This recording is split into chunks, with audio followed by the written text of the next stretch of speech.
നമസ്കാരം, കൊട്ടാരക്കര മീഡിയയിലേക്ക് സ്വാഗതം. കറുപ്പ് നിറവുമായി ബന്ധപ്പെട്ട വിവാദ പരാമർശങ്ങളിൽ വിശദീകരണവുമായി നൃത്താധ്യാപിക കലാമണ്ഡലം സത്യഭാമ.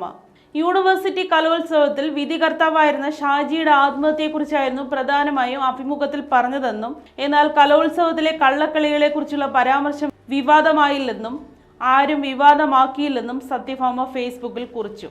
ആ അഭിമുഖം പൂർണ്ണമായി കാണണമെന്നും സത്യഭാമ അഭ്യർത്ഥിച്ചു.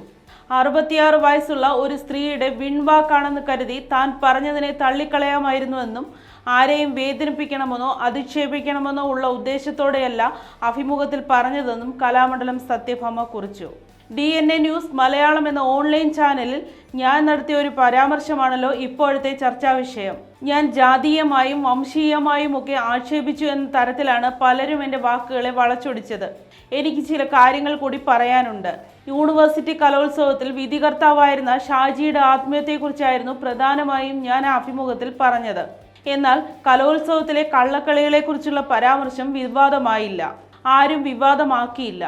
നിങ്ങൾ ആ അഭിമുഖം പൂർണ്ണമായി കാണണം എന്ന് ഞാൻ നിങ്ങളോട് അഭ്യർത്ഥിക്കുകയാണ്. ഞാൻ മാധ്യമങ്ങളോട് രൂക്ഷമായ തരത്തിൽ പ്രതികരിച്ചു എന്നാണല്ലോ പലരുടെയും ആരോപണം. ഞാൻ ഒരു കാര്യം ചോദിച്ചോട്ടെ, നിങ്ങൾ എന്തെങ്കിലും ഒരു വിവാദത്തിൽ പെട്ടു എന്ന് കരുതുക.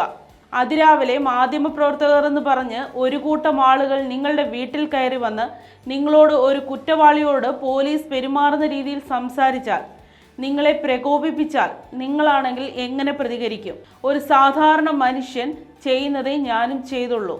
കൂട്ടത്തിലൊരു മാധ്യമപ്രവർത്തകർ എൻ്റെ അമ്മയ്ക്ക് വിളിച്ചു. 66 വയസ്സുണ്ട് എനിക്ക്.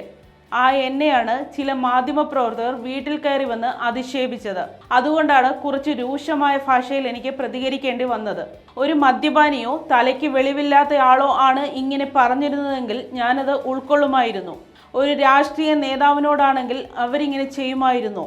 ഞാൻ പറഞ്ഞത് പലർക്കും തെറ്റായി തോന്നിയേക്കാം. അതേക്കുറിച്ച് ഒടുവിൽ പറയാം.